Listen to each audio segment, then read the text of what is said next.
emoções e expectativas em relação ao futuro.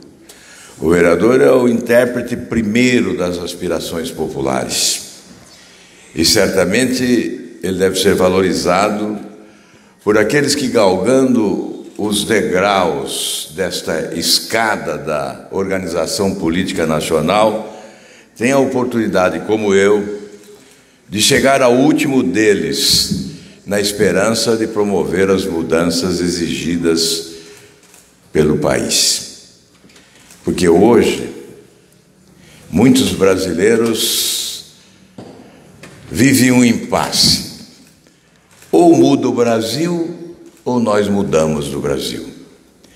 Certamente todos querem mudar o Brasil, porque mudar do Brasil seria o último recurso, seria a última alternativa e certamente a mais dolorosa para muitos. Eu estou fazendo esta afirmação porque há poucos dias se divulgou uma pesquisa em que 62% dos jovens brasileiros são jovens que afirmaram desejar sair do nosso país. E não há país mais extraordinário do que o nosso. Agora, especialmente que tenho essa oportunidade de viajar de norte a sul, de leste a oeste, eu posso constatar as razões pelas quais as belezas naturais desse país fascinam a humanidade. E Santa Catarina é um exemplo desse fascínio, pelas belezas incríveis que moram nesse chão. Mas não são apenas as belezas naturais que fascinam, são as potencialidades econômicas extraordinárias que encantam a humanidade. E aí nós ficamos perturbados.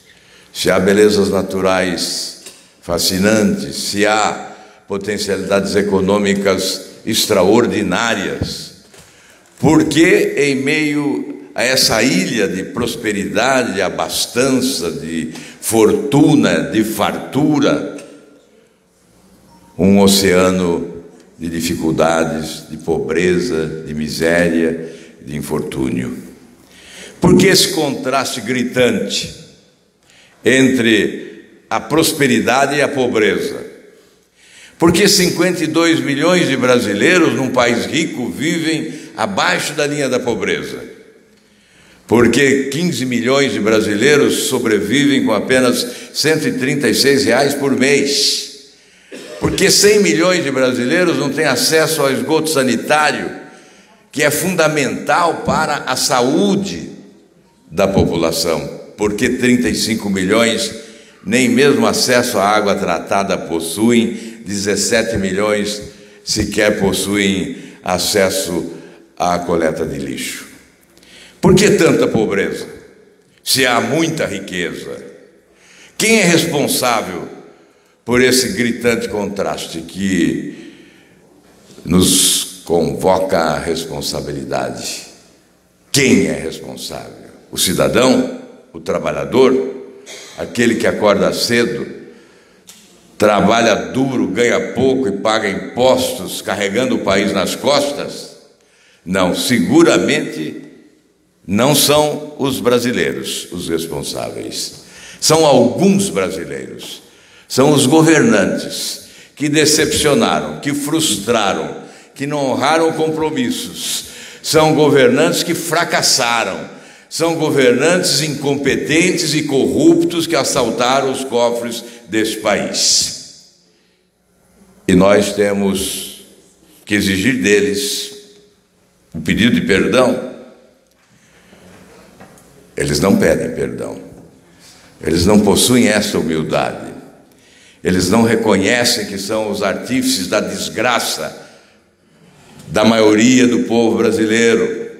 Ao contrário, eles querem voltar ao poder, como se tivessem esse direito. E querem voltar ao poder acima das leis, se considerando intocáveis, colocados num pedestal, diferente de todos os brasileiros. A lei da ficha limpa não é para eles. A Constituição não é para eles. O Estado de Direito não é para eles.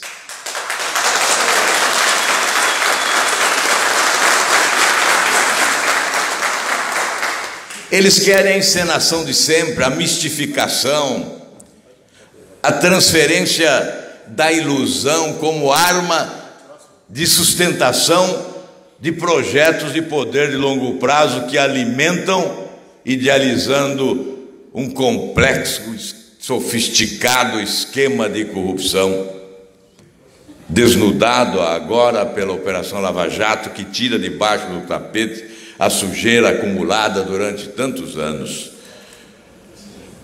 Ou nós mudamos o Brasil,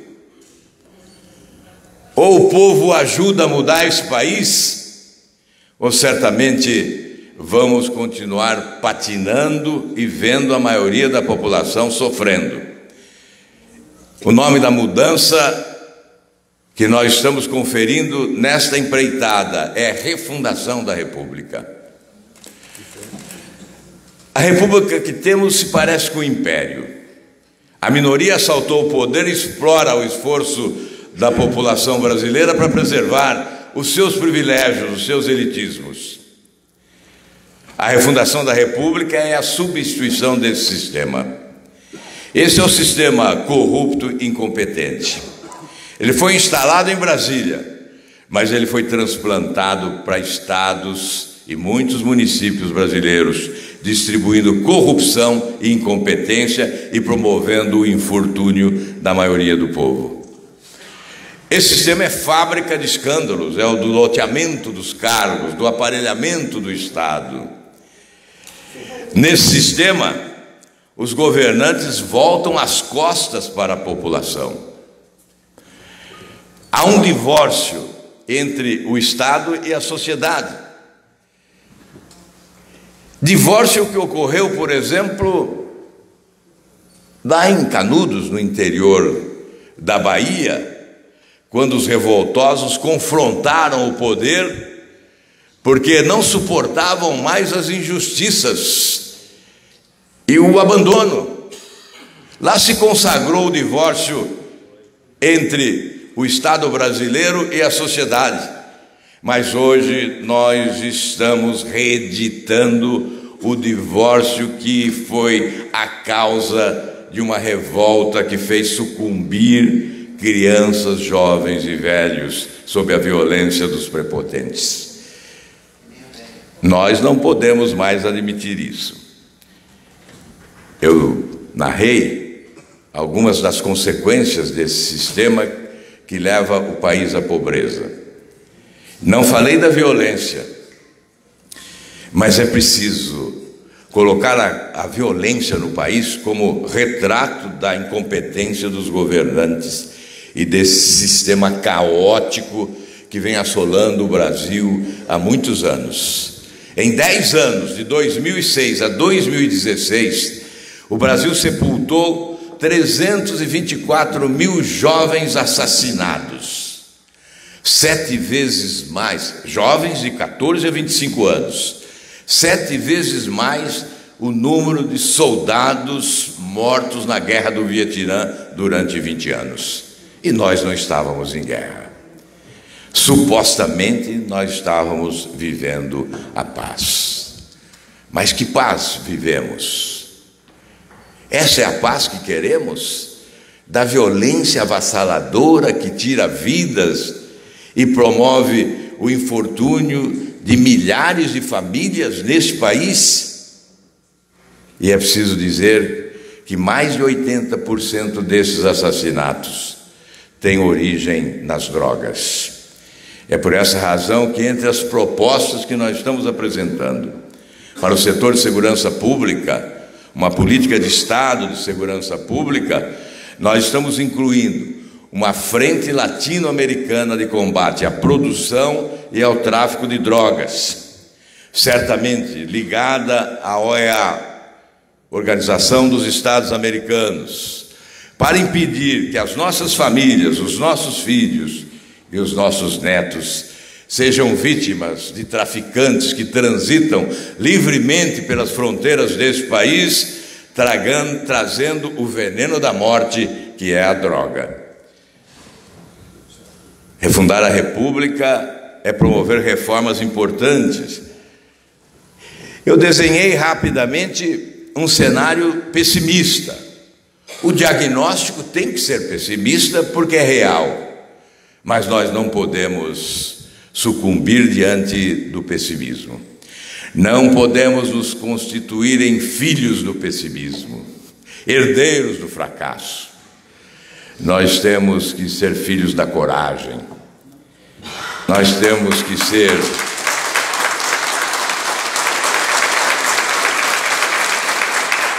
sucessores da esperança. A esperança nos enganou.